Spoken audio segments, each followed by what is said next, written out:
Hello and welcome. This is a collective reading for the Sagittarius New Moon, which is happening on the 12th or 13th of December, depending on where you live. I'm going to be pulling some collective tarot, talking about the astrology of the exact moment of this new moon, and how that's an energetic download that will unfold over the next 6 months. I'll be bringing in the esoteric journey of the soul that sort of kick-started with the Aries hybrid eclipse that we had at this year.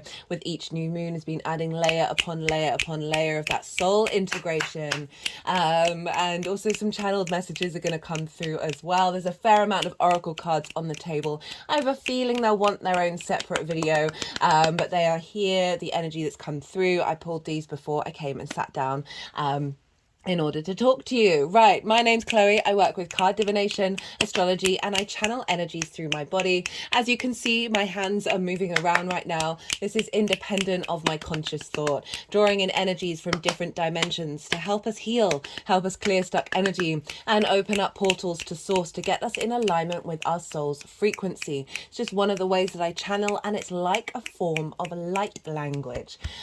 Oh, well, this moon, it's kind of it's taken the words away from me, which is, a bit annoying, but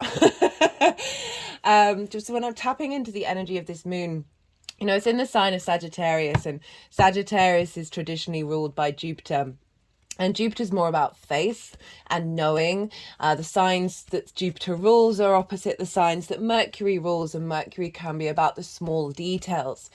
And so that whenever I look at the chart of this moon and I tap into the energy, I just have a sense of peace, a sense of faith, and a sense of warmth in my body. And it's almost like I've tried to do this. I've started this video about 10 times already, and usually I'm pretty good at being able to get off the bat and get going, and I have words are failing me with this one, but there is like a really clear message that's come up, and it happened I get a lot of my channeling done when I'm walking and listening to music, and this is when the energies move through me, and they're obviously often reacting to the music, and they're doing like chakra work, and they're doing forming mudras and doing all sorts of things while I'm walking. And while I'm walking, like, my mind can just go into a flow state. For me, it's like a really good form of meditation. And what came up was like wanting to draw a line under the sand. Excuse me. Goodness me, I've just finished the Mercury retrograde series, so do go check that out because this moon is linked into it. And every time I do a Mercury transit series, my throat gets all coughy, and there's like a little, I don't have a cough, but whenever I sit down and do that, there's a little tickle in the throat, and it's all like activation of the throat chakra. So often when we're ill, or when we're feeling run down, or when something's going on in our physical body, it's about a recalibration in other energy, in other layers of the the unseen, and all the different layers that make up this strange and wonderful vessel that we are incarnate in. But what was I saying? Yes, so I was as I was walking and listening to music, and the energies were doing what they needed to do, there just came up a real strong, clear message of a need to liberate past soul energy, right? In order any pain, any resentment, any hardness, any bitterness, any loss, any grief, and basically throw love and joy and generosity at that energy, and like wanting to draw a line of not holding on to any of that going into the next lifetime. Like, there really felt like just a big energetic line in the sand with this new moon. That with energy that's keeping us from moving and expanding, right? Sagittarius is mutable fire. It's a collective sign. It's yang in nature. And it's ruled by Jupiter. So this collective nature, and that's why I was really tapping into sort of that collective creation energy, right? Fire is often linked into spirit, linked into source energy. It represents transformation, power, magnetism, energy, creativity, independence. Oh, they like the word independence. And this is sort of calling Sagittarius calls for collective expansion, right? Jupiter is the biggest planet in the solar system. It is capable of holding all of the rest of the solar system within it. It's this sense of abundance and openness. You think of Sagittarius, it is the half horse, half human, the roamer, right? But it's the archer who has an aim. There's an end point to where that arrow goes, but it's the fact that it's this mutable energy that goes on side quests, but with that faith and knowing you're always going to end up where you need to be. And so back to sort of like this, drawing a line under the sand with past life energy, ancestral energy that is tied to us, right? It's keeping us from being able to be in motion. It's keeping us repeating cycles. And holding us in this certain loop. And yes, we sign up for that, but the way that I see astrology is so often it's like portals that allow us to crunch timelines, right? Allow us to break down those soul contracts and release them.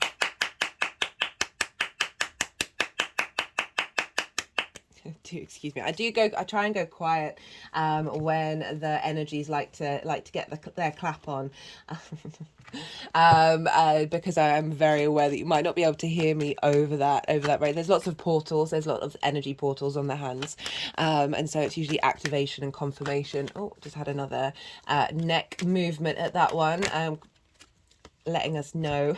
Okay, right, so we've got the two very bright sunlit cards, as I was talking about, a new journey, drawing that line under the sand, and being able to move, being able to go on an adventure, being able to enjoy the ride and roam and explore. And we've got the Seven of Swords, which I love, by the way. Look, it's the color of the sun. I don't know why it gets such a bad rep. It just doesn't make any sense to me.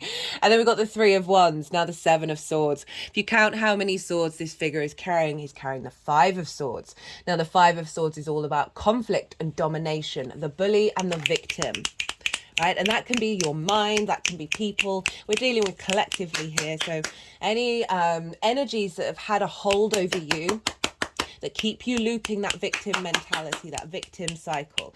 And this figure, I have a feeling they're going to want to do a lot of energy work in this one. It's like, it's just...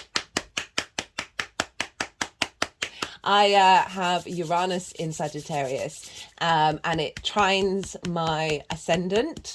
And when I first started channeling, which was it'll be nearly 3 years. It'll be 3 years in May next year, when my body started moving independently of my conscious thought. When I knew I was into astrology just before that, and just seeing that Uranus, very galactic energy coming in, trining my ascendant, like how do I embody self, right? And the fact that I'm not surprised there's a lot of movement coming through with this Sagittarius reading. But let's get back to the cards, right? Energies. We're a multi-media show, so this figure is stealing away conflict, is stealing away dominion, is stealing away that victim mentality, right? Of things that have had a hold over us. This figure is taking away the resources from the enemy encampment in order to stop the war and bring about peace. And then we've got the Three of Wands, and this combination of cards, basically I don't need to pull any more tarot, because this is kind of summing up what this new moon's all about. And we've got the Three of Wands, and this, you see this figure, they're on a cliff, right? That represents a higher ground. They've got the advantage, and this is following the Two of Wands, which is where we get the lay of the land. And now this is instigating a new journey. These ships are going out and going to roam the world and explore and begin a new adventure after potentially being in a very sort of stagnant energy. And this figure is protected. There's armor, there's red for courage, there's the green for operating from the heart space. And then we've got the checkered print, which for me really symbolizes the yin and the yang, of the blending of the feminine and the masculine together.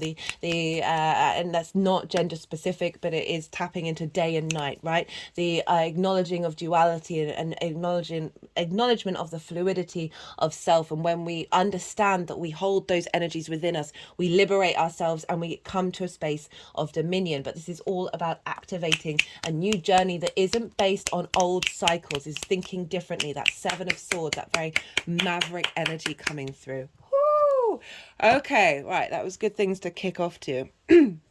Right, so the theme was bringing generosity of spirit and joy to past lives, right? Rather than cutting them off and saying, I don't understand why you're feeling this way, I don't get it, like, get over it. It's about bringing this expansive, generous space of Jupiter to those past lives, a deeper sense of knowing of the cycles, right? So it's my belief, and I've seen it show up in my own life and that of others, that we hold energy in our body of memories of past lives, right? That can be a physical ailment, a mental ailment, a certain habit, a certain response mechanism that you may think is you. Well, it is you because it's a past version of you, but it is, and there may have been a sort of a dramatic.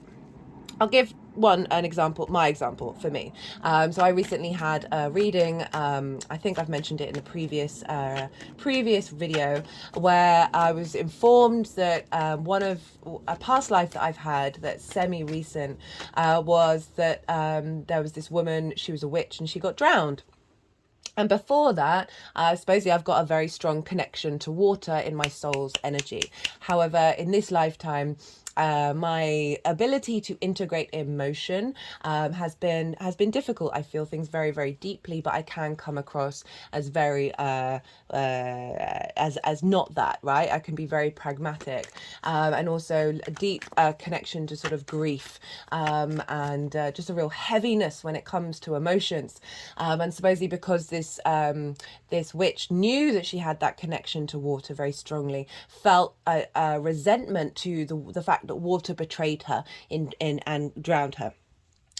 So I have that in my body, and there's other things that I've been told, other sort of galactic stuff, linked into sort of physical things in my body that I'm like, oh, okay, so we're carrying all of these things, and we're carrying ancestral things as well, like that are linked in sort of our collective soul energy, right? All the lives together, that spark of spirit manifest in the Sagittarius collective vibe, right? The fact that there are many, the mutable rather than the individual soul that we're in now as that Aries energy.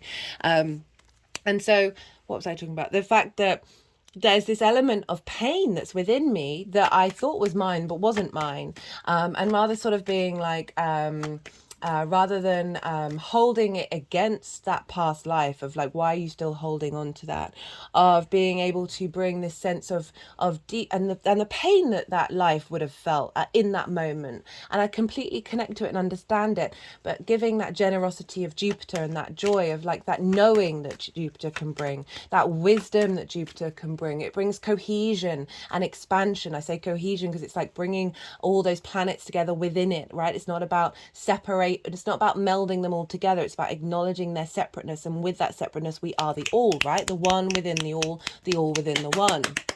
And how this new moon very much feels like we can tap into that energy of Jupiter and share that with our past lives and our ancestors, and I've been getting into ghosts a bit more lately, and like certain ghosts just sticking around in a certain place when there's been a tragedy, of just being able to provide that warmth and that expansion, that wisdom, that knowing of the cycles, the many cycles of the soul and the stories and the narrative of our soul's journey.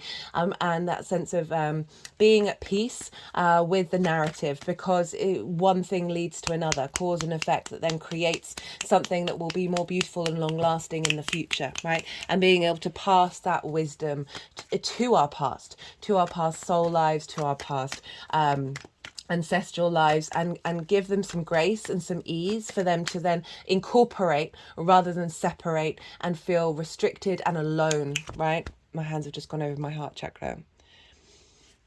So that was like the key channeled message that I've got for this. And it was this And through this energy, we're able to all then move together, all those lives be able to move together with flow and a deeper understanding of being at peace, helping bring peace, so we can then break out of lives that may be stuck and fixed in that energy, right? And feeling that grief and feeling that pain.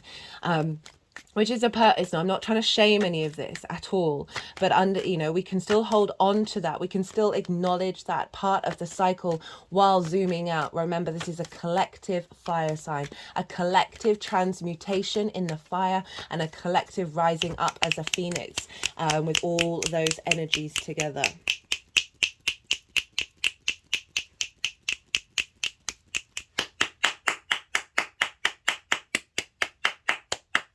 Which then leads us to help us enjoy the ride, help us explore, help us roam and get creative. And there's such a generosity to Sagittarius being ruled by Jupiter.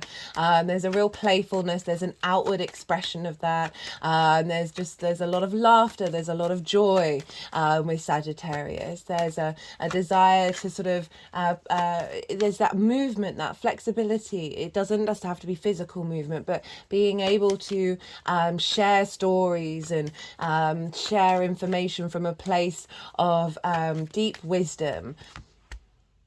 Okay, my hands have gone back over to my heart chakra. So yeah, that's the sort of the main message that's come through. And I read the oracle cards when I sat down, just to get a feel about what they're trying to tell us. And it really did represent that single message. Usually I get quite a few channeled messages that come through. Actually, it's making me think about the last time it was only like a real singular message, was that Aries hybrid eclipse, which for regulars, you will know that every new moon, we're activating the next level of the soul integration. So that Aries hybrid eclipse, that was the second Aries new moon that we had, and we only get a hybrid eclipse once every 10 years.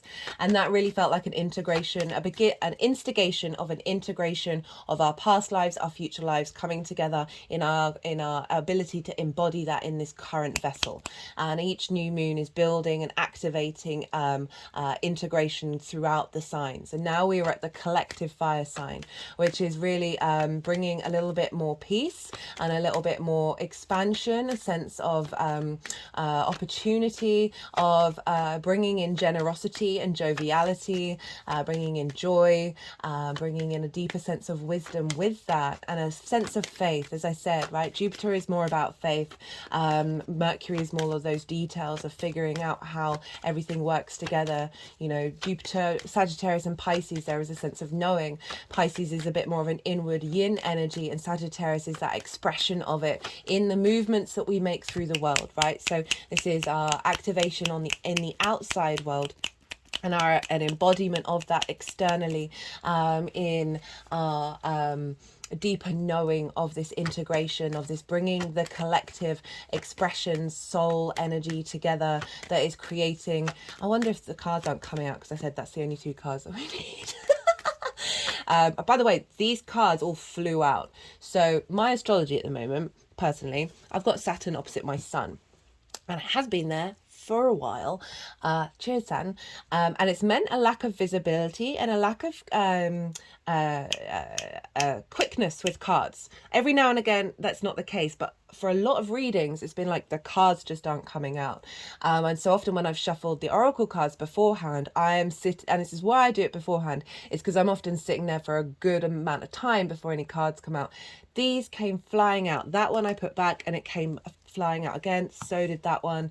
And they were just, they wanted to be seen. They wanted to escape and roam and be free, and enjoy their existence. And it was quite spectacular. So the power behind this moon really is a bit mind-boggling, actually. But it feels so warm. It feels so just expansive in all the energetic fields in my body, as well as the physical body. And there's a real sense of just wanting just to sit in it, and feel it encompass all the cells, all the quarks, all the atoms, all the subquarks, and just really just let it just move through me, and let it, this mutable energy and let that mutable energy shift and change frequencies within you. Let it change stuck energy, and as I say, burn it up and transform it so it can rise and transmute. All right, so rather than breaking the cycles, let's use that energy to transform those cycles into a higher vibrational level.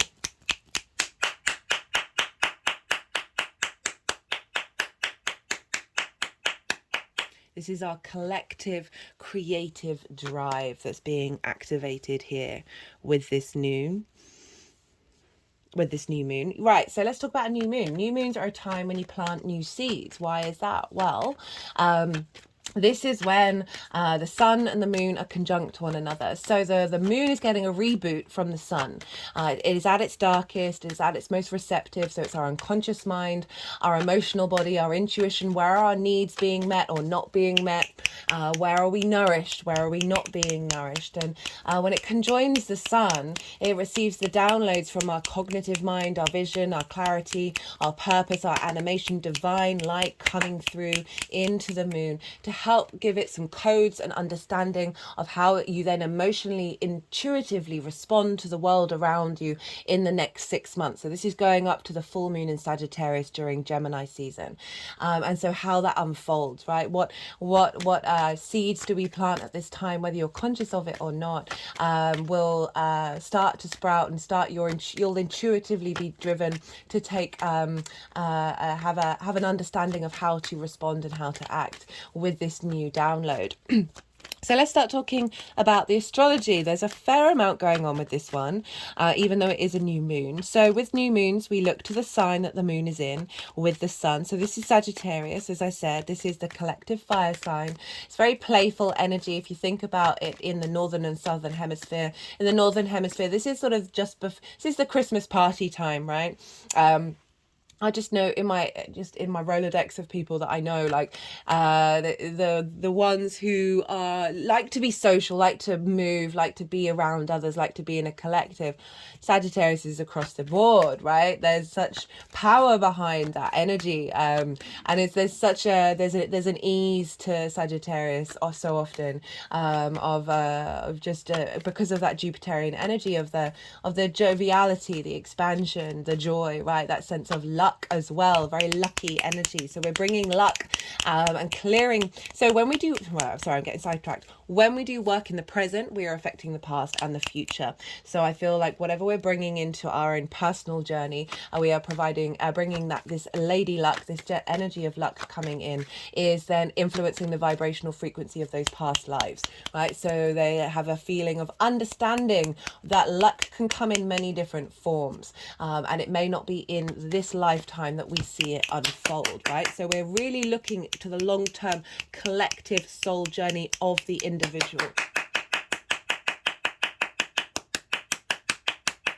And the more that we make peace with that, the more that we'll see opportunities and a sense of abundance showing up in this individual life that we are currently in. So, in the sign of Sagittarius, and who else is in the sign of Sagittarius? Well, Mars and Ceres are. So this is a very similar energy to the Gemini full moon, where we had Ceres and Mars conjoin the sun. The moon was obviously over in Gemini.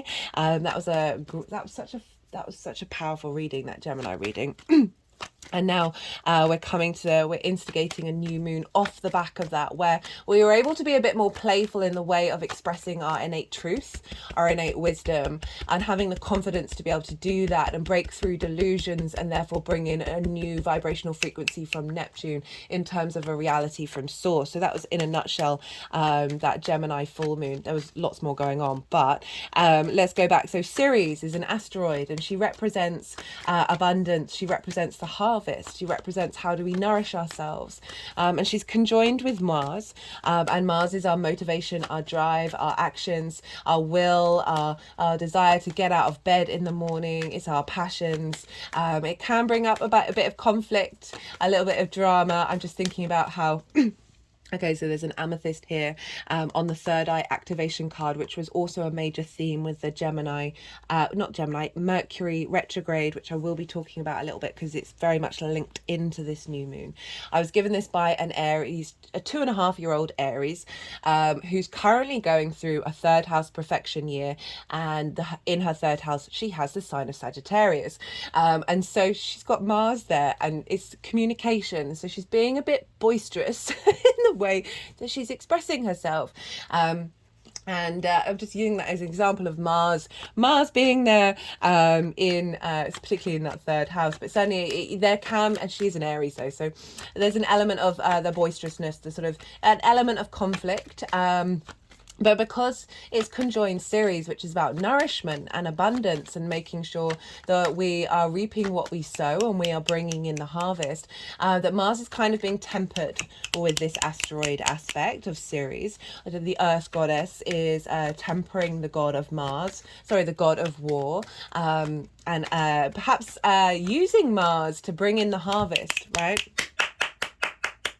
So it's making me think about that major message that came through, right? We're instigating a new vibrational frequency of clearing out, rather than clearing out, because we'll do the clearing out in the lead up to the new moon, but bringing abundance and joy to those past lives and ancestral lives so they are at peace. It's not necessarily clearing it out, but changing that energy. And Ceres conjunct Mars is helping with the harvest, and bringing a deep sense of knowing, bringing the abundance of knowing to the harvest and taking action, bringing that in. It's got the Ace of Pentacles. I don't quite know when that came out. So bringing in a new vibrational frequency that will bring into the 3D world, right? For me, this is always new Earth. Regulars, you know, I say this every time. There's a mountain through this portal, which represents a higher perspective.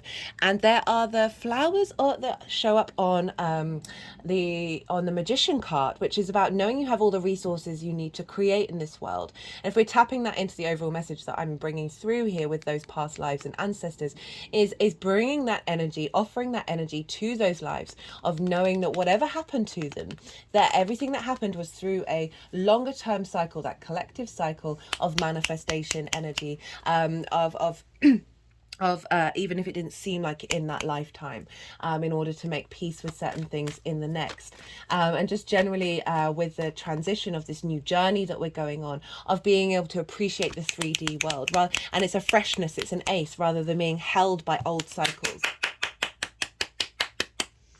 So Ceres and Mars are helping with this instigation of your motivation and drive of bringing that sense of knowing, bringing that abundance into, and that generosity of spirit of Sagittarius, and that ability to shift and change and move, and roam and enjoy these side quests that we're on, rather than be tampered down by longer term cycles that we're now transmuting. So that's the energy that's going on in the sign of Sagittarius.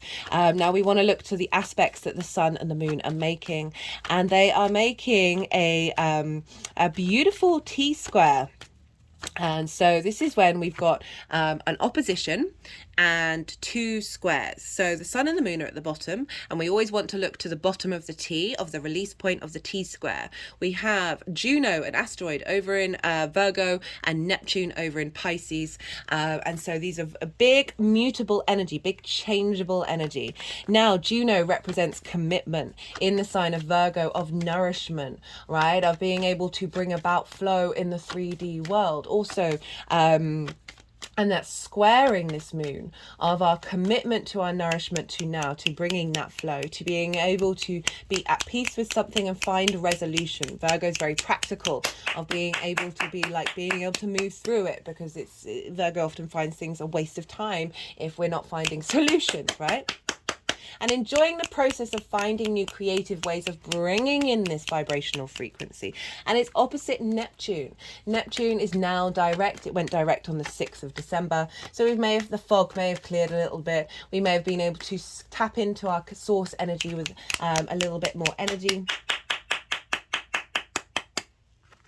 And Neptune for me is our connection to source, right? It's all the vibrations, all the frequencies, all the dimensions, all the realities. It's every single possibility that source energy is emitting and has emitted and will emit.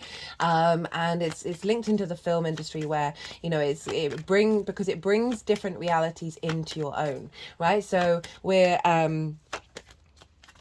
and this is partly linked into the Gemini full moon as well, where Mercury was at 24 degrees, squaring Neptune, bringing in that sense of knowing about what that's all about, into that new frequency, into our embodiment of self. And now this new moon is activating the downloads that came in from the Gemini full moon.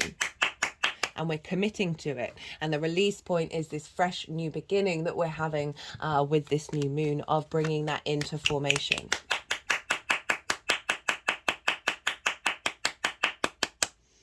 So very mutable energy, very adaptable. We're shifting and changing.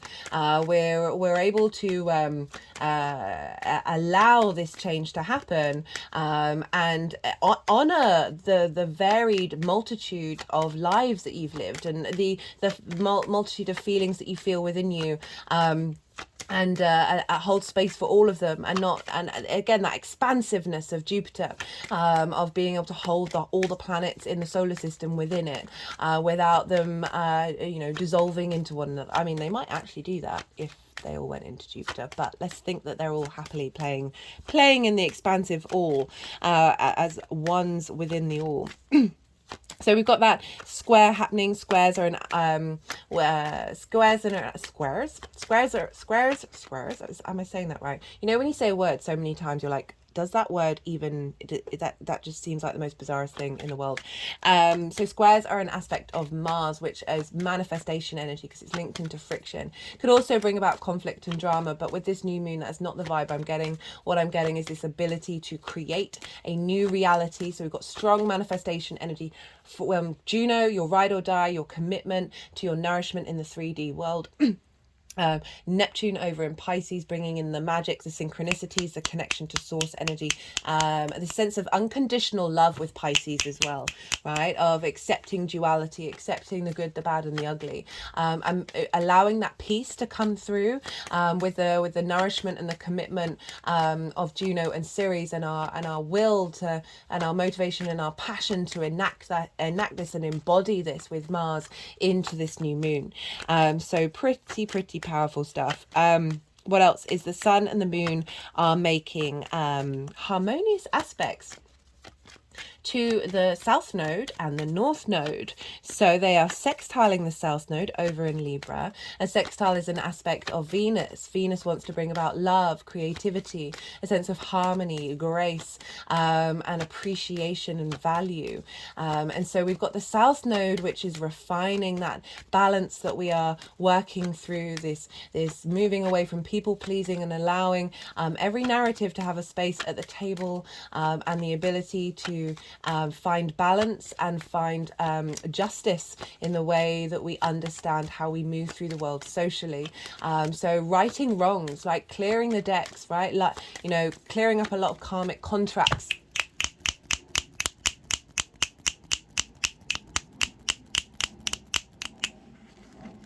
Clearing up a lot of karmic contracts, that is then feeding into this new moon, this new beginning that we're activating. We've also got the trine to the north node over in Aries, which is calling us to find ways of navigating, being an individual, being confident, being yourself, without being too dismissive of that social side, right? So with the north and the south node, it's always an ebb and flow of energy between the two. We want them in harmony.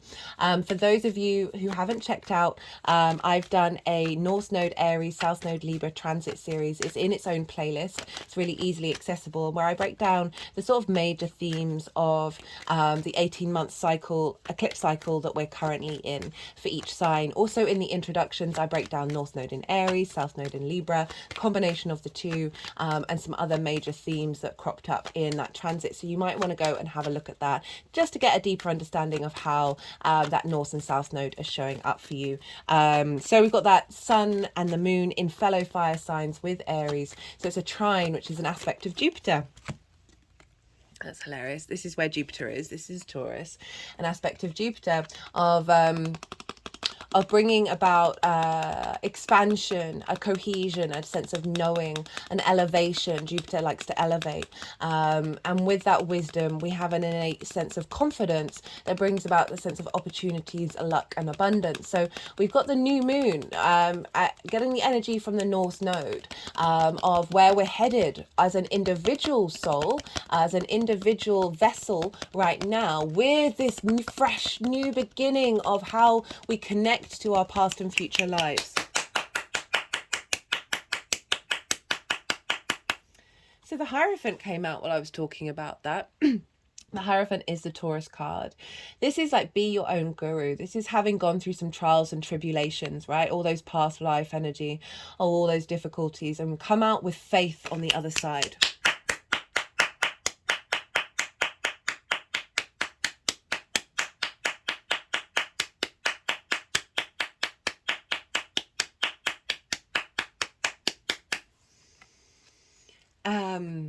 And I really just feel, because Jupiter's there, and I will get to Jupiter because what's going on with Jupiter is impacting what's going on with this moon, is the wisdom of being able to communicate that to those past lives. It's a sharing of the keys, a sharing of the secret.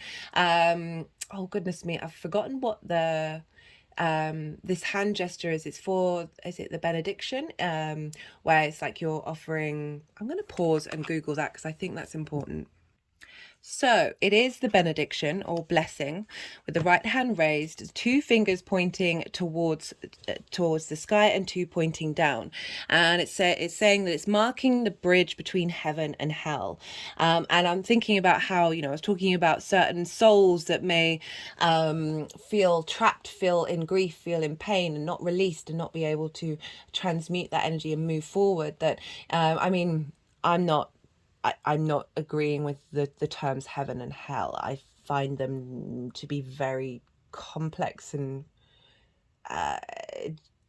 they make sense on certain levels, on certain frequencies, but not at the fundamental level. Like it's dogma, right? And dogma is inherently limiting, and therefore not the abundant state of the universe. But this is kind of tying into the fact of, like, we have gone through lives, we've been everything, right? We've been, the things that the people that you may think are bad or whatever, I don't want to say certain words because of the platform that I'm on. Well, you've probably been that. And there may be the sense of an element of purgatory, an element of hell. I still makes me feel uncomfortable saying it. It just doesn't feel right. But there may be a frequency of that even in the unconscious mind. That this card is bridging that. Is bridging those 2 energies together and coming together and finding a deep sense of faith, right? And liberating those energies in order for them to be in balance, right? That unity of that yin and yang. Not that I'm saying that yin is hell energy at all. Goodness me, God, you can get yourself tied up in knots here. Okay, interesting. So that just went on the Akashic records. I'm going to try and remember that for the oracle reading, because I really do want to do a separate reading for this, because it's very much mimicking what I'm saying. Of like, the Akashic records is, I'll read out what it says: clearing old stories, releasing past lives, freedom. When that card came out, after having felt like I'd got a very clear message, even though I get a bit confused because it's just my mind talking to me, it doesn't feel anything separate from me, and my own personal experience and what I'm feeling at the moment of like wanting to draw a line under the sand with that. When all these cards came out, I was just like, you have to laugh sometimes. You have to laugh at the cosmic troll that is the universe. So where was I? Right, I was talking about the sun and the moon with the North Node of Aries, of like, where are we headed, where our individual soul vessel right now is headed in relation to that collective energy that's being spread with love and generosity and spirit and joy. So yeah, that's just, it's very powerful that we've got this tied into the North and South Node. Because Mercury is 8 hours after the moon is exact at its newness, will be going retrograde, and Mercury is making aspects to those north and south node as well, and it did so at the Gemini full moon. So that download that we got with the Gemini full moon really is affecting this new moon in Sagittarius, as well as that Mercury journey, because Mercury rules Gemini and was very much in its shadow phase at the Gemini full moon. So this cycle are all very entwined with one another. And so we've got this incorporation of the eclipse cycle as well linked into that, which is going back to that Aries hybrid eclipse that we had in Aries season. So it's a very powerful energy, and it's got a lot of support with the sextile and the trine of getting creative, with releasing imbalance and finding refinement in justice, and a new way of looking at things when it comes to justice. I can't get over how there's a horse on one of these cards, you know, half horse, half man. Okay. God, the energies are being a bit jokester today. And then we've got that trine, that inspiration and wisdom of and that expansion and opportunities through this new moon. I just feel like the opportunities are going to come from a very different vibrational frequency that is actually going to blow our minds. And that is all because of Jupiter. Jupiter, right, wait, rewind. Oh, no, let me finish. First, I want to talk about, oh my goodness, how could I forget? I'm sorry. Right, there's a lot on the chart. I'll show you what the chart looks like. Hello to my 7-year-old phone. So there's a lot going on. Right, so we've got, not only do we have the sun and the moon trine the south node, we also have Chiron very closely linked to that trine, and Chiron is a centaur, is a half horse, half human, well actually half god, deity. That the wounded healer, right? Chiron is one of the major parts of the north node transit and the south node transit, and it's going to happen, I think it's February the 16th, when the north node will conjoin Chiron. Chiron is the wounded healer. It's revealing deep wisdom that we've had in many lifetimes, right? And is able to then use that wisdom to help facilitate yourself and those around you. And it's often linked into wounds that in your current life that you may work through but never quite go away. Apologies, I just had to pause for a second. So I was talking about Chiron, wasn't I? And yeah, so often wherever Chiron falls in your natal chart, these are wounds that may never really dissipate, right? They can be very deep. Chiron in mythology was abandoned both by his parents and by he was half one thing, half the other, and both sides rejected him. He also received wounds from his friends that never healed.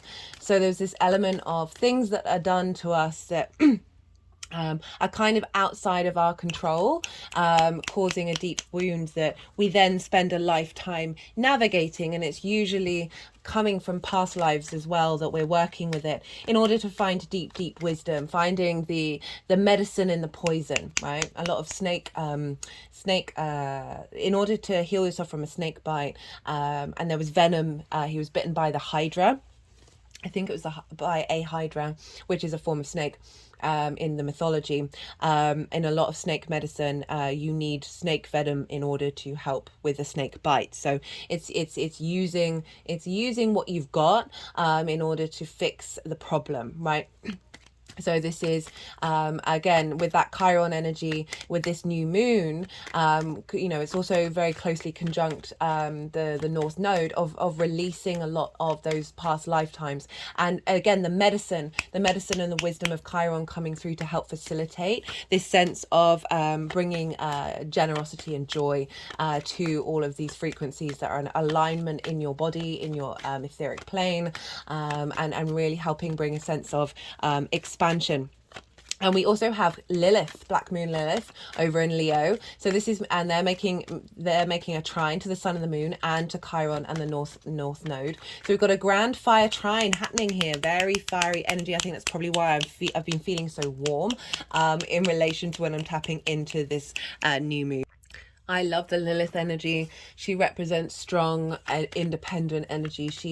She's not a fan of hypocrisy or hierarchies that don't make any sense. So hypocrisy is when people judge others for doing a thing that they do themselves. Hierarchies that don't make sense is when someone tells you you can't do a thing, yeah, but they do it themselves, right? For no good reason whatsoever.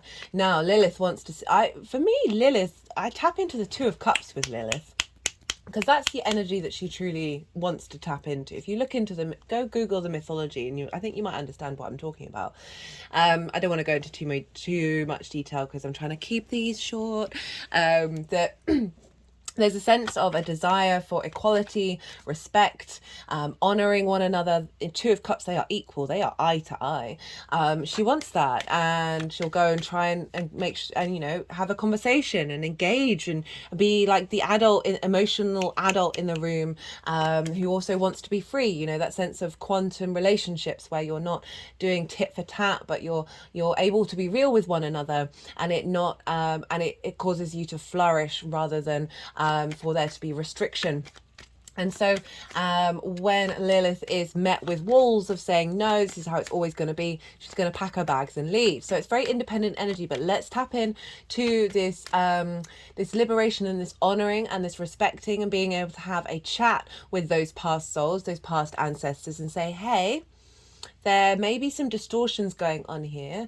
We may be able to free ourselves and liberate ourselves and honor one another, honor the journeys that we've been on, and then be able to create rather than cause conflict.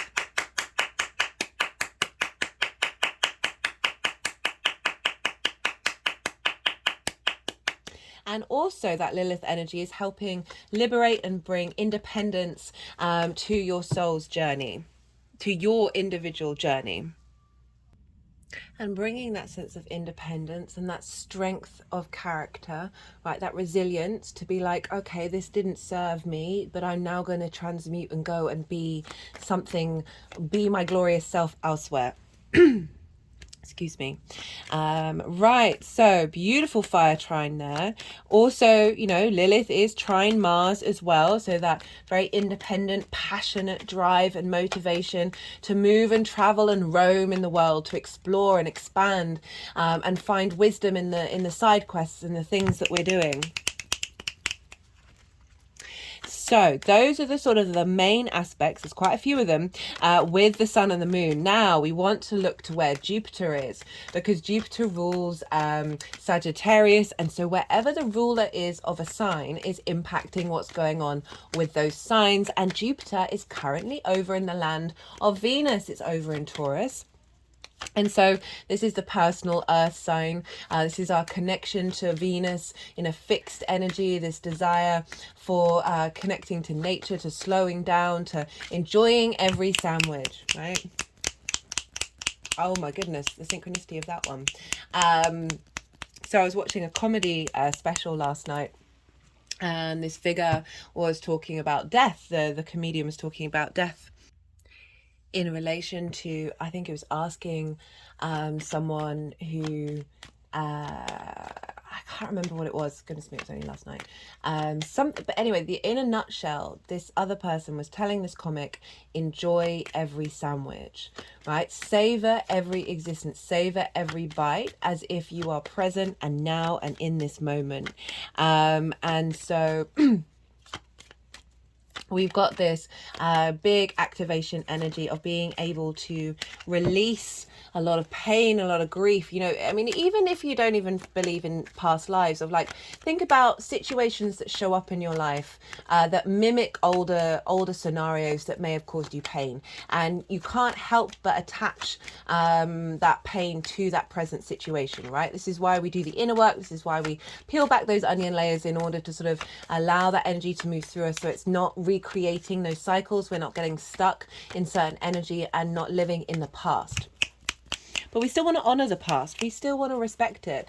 And I feel like this energy is really just allowing those past lives, those ghosts, feeding those ghosts some sandwiches and letting them enjoy them. because we've got Jupiter over in Taurus, which, you know, as I said, Venus, she wants us to feel good in this 3D world of slowing down. It's often linked into food, of the things that you really enjoy, and Jupiter being able to provide wisdom and elevation in this slowing down, in these small moments, that really then every little moment that we're taking and activating is activating this sense of freedom, this sense of being able to roam and enjoy the ride.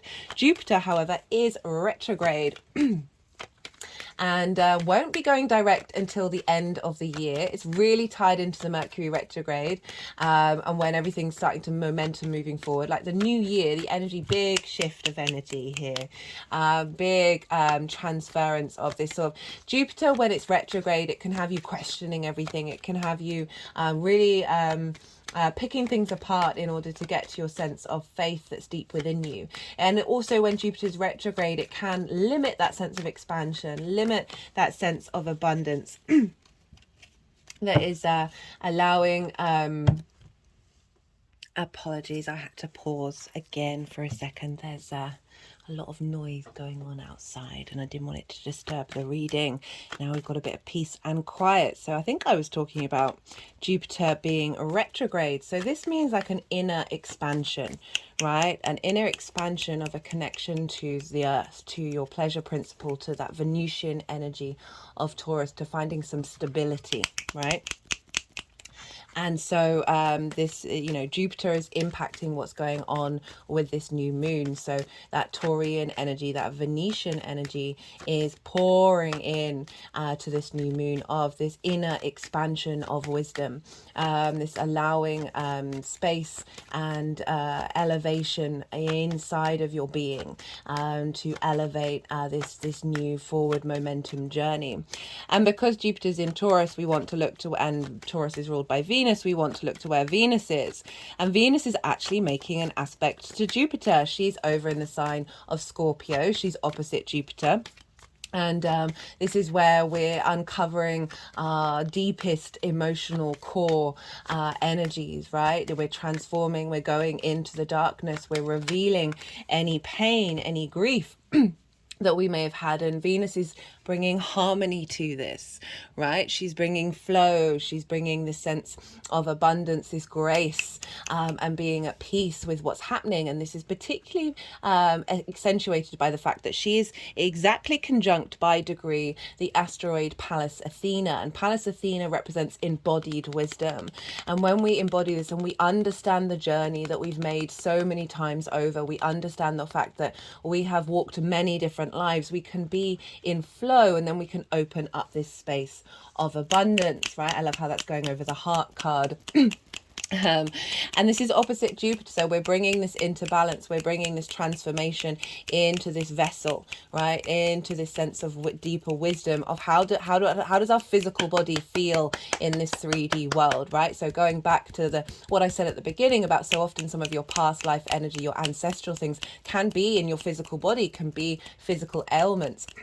It reminded me of one of the readings that I've had many years ago was with this galactic reader, and she told me about this past life where I had a past life where I had to walk with a cane because my left hip, there was something wrong with my left hip, and my left leg was out of sync with my right leg, and I've had that my entire life. So it's highlighting that there's a transmutation. Think of Scorpio, this ability to transform, to go into the darkness in order to find the truth of something, and my left hip is now wiggling, in order to find a deeper wisdom in that physical body and find expansion, and this sense of elevation, this generosity that Jupiter can bring. I don't think we'll see this fully in form until Jupiter goes direct, and that's the same with a lot of things going on right now, like that Jupiter being in retrograde can just have us just a little tight, right? Today is Thursday, it's Jupiter's day. There's an element of not necessarily wanting to be outward with it, right? And this, because it's a yin energy when things are retrograde, they're finding depth, they're finding wisdom by going over old territory, in order for them to break into new cycles.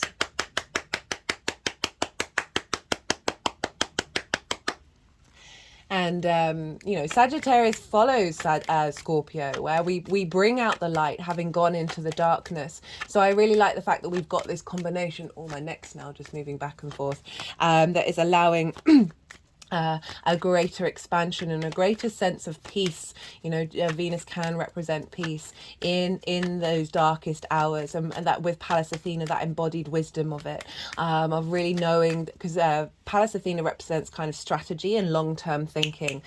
So we've really got a big supportive energy coming in with that, of helping release those energies that don't necessarily serve us. They are relevant and they are valid, but they're not necessarily part of the expansion and the elevation that helps us keep us moving forward, rather than being stuck and fixed in certain energies.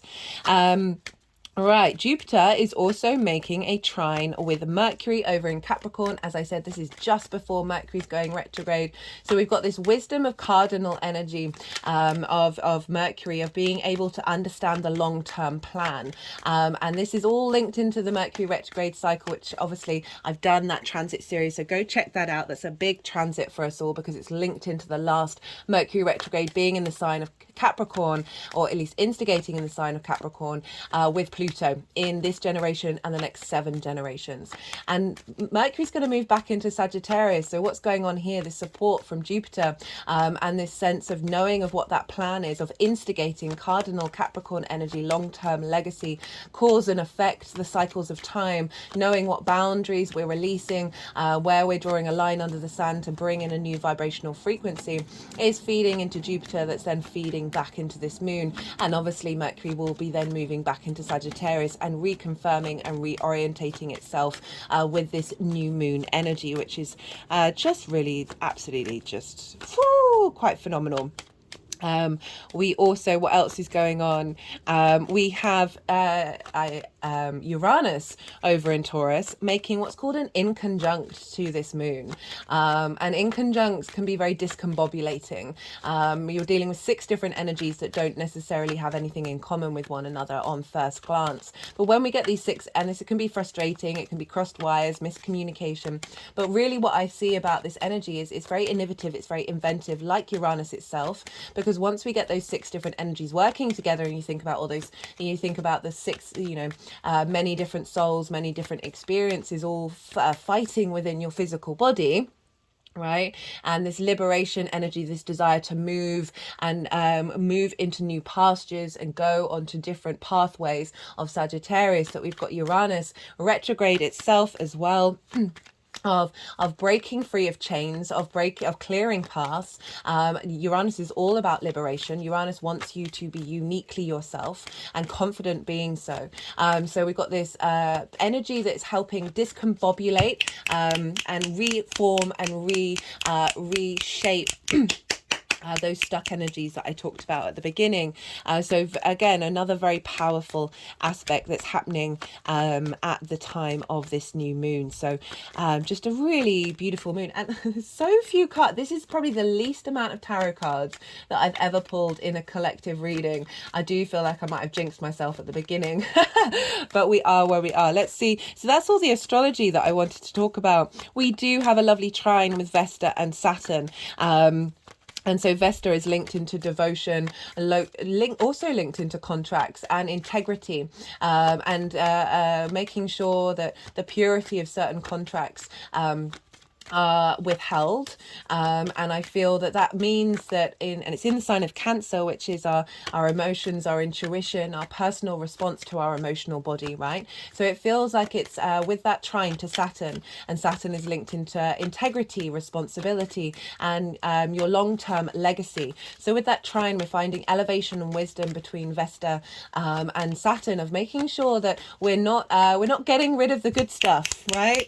We're allowing space for this new emotional frequency, a new contract to come through, based of all the wisdom of all the journeys that all those souls have made, the good, the bad, and the ugly. So often through trauma we come out the other side regenerated. And with that trine to Saturn, I really do feel like it's getting in alignment, these what we're taking with us on an emotional level, which we are going to be in devotion to our inner spark, our inner flame, on a very personal emotional level, is being supported by that collective Piscean energy, of all the collective emotional unconscious space. So really helping clear away certain contracts that are no longer relevant anymore. Right, okay, so that's all the astrology. Oh, we're just under an hour. I'm just going to keep shuffling and we'll get a final card for the overall theme of this new moon, and how we are being supported at this time. Definitely feel very supported with this.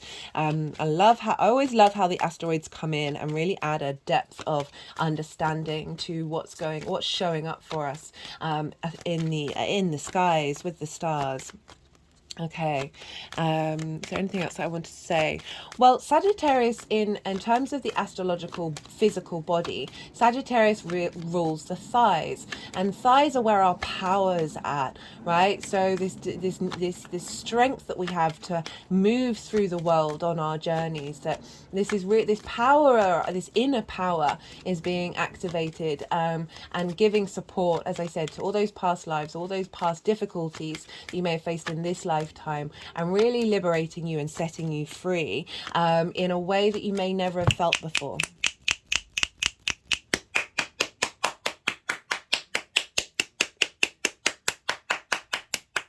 Allowing you to tap into the collective spirit energy, allowing this ability to change and adapt. We've got a lot of mutable energy showing up here, and setting us free with that, in conjunct with Uranus of liberation. Uranus will go direct. Oh goodness me, when is it? I think it's sometime in January. I think it's towards the end of January. And so all the planets will be direct in January, which is we've had a lot of retrogrades for quite some time. Most of the summer was full of retrogrades, so we've really been there's been it's not necessarily stagnation, but there is an element of things not necessarily moving forward, of all the sort of integration that we've been doing, of the elevation, of the expansion, of the soul growth that we've been working on. We may not have seen that show up in our lives so strongly. And at the beginning of next year, Pluto's going to move into Aquarius on the day that Mercury leaves its retrograde cycle with the Sun. So really activating higher vibrational frequencies and our clarity and our connection to them with that Sun Pluto transformation. So everything's going to be having a bit more momentum in the new year, but this is part of a longer term 6-month cycle that we're working with here. Okay, so we got our final card. We got the King of Pentacles. This is a very abundant card. You know, as I was talking about forward momentum, right? Kings take action. They are decisive in knowing in their own sovereignty and their own independence. But what I love about this is Taurus energy.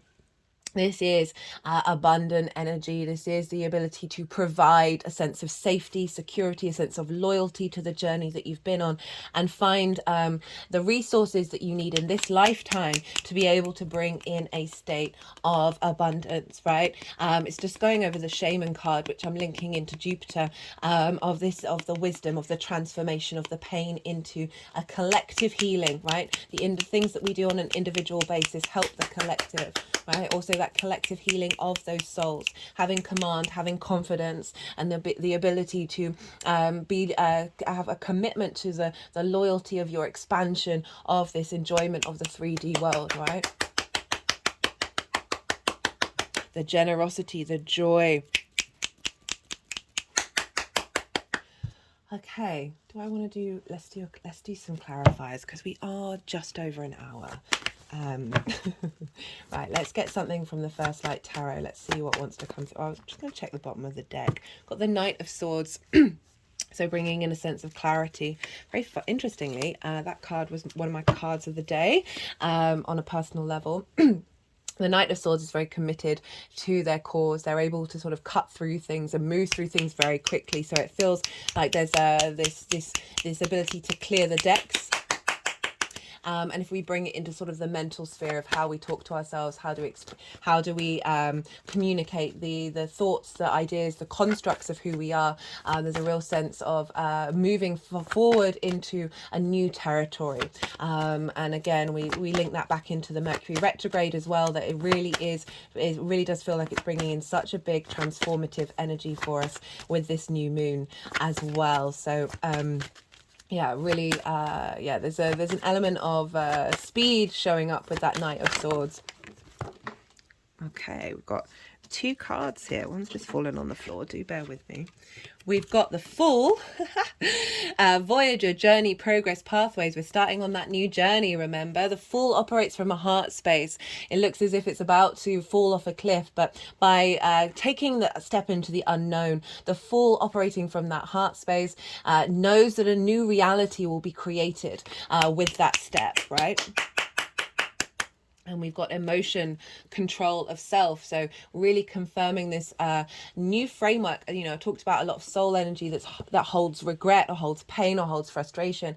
That you finding peace within yourself, you finding deep wisdom within yourself. You're able to then be in control of that, rather than being bound by that, rather than being held in that cycle. And that Knight of Swords, I really feel, is helping us cut through that, helping us break out of that, and then transform that energy into they're wanting to go the 3 of Cups, that union, that sense of flow, that sense of appreciation of all the souls being in harmony and being in joy with one another. Okay, let's get a final card from the Numerology deck. All the decks in the description box, as always, in case any of them take your fancy.